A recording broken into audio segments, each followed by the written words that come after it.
In today's video, I'm going to teach you how to add extension on Safari. If you're on an iPhone or iPad, adding a Safari extension is a quick two-part process. You install a compatible app from the App Store, then turn it on in Safari settings. After that, you can use it right from the browser.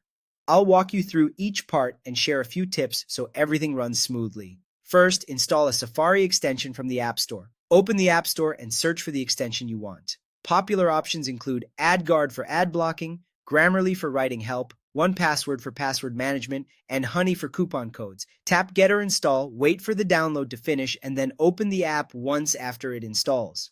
That first launch matters because Safari extensions are distributed as apps, and opening the app helps complete setup.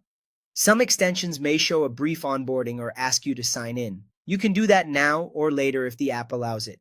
Next, enable the extension in Safari. Open the Settings app, scroll to Safari under the Apps section, and tap Extensions. Find the extension you just installed, select it, and turn on Allow Extension. If you're prompted for permissions, review what the extension needs and confirm. Different extensions request different access depending on what they do, and you can always change these choices later. If you ever want to pause an extension, return to this screen and toggle it off. Now use the extension in Safari. Open Safari and visit any website. To access your extensions, tap the AA button in the address bar or the puzzle piece icon labeled Extensions, depending on your device and software version. You'll see a list of your installed extensions. Tap the one you want to run and follow any on-screen options it provides. Some tools like ad blockers work automatically once enabled, while others show a small menu or controls when you tap their name.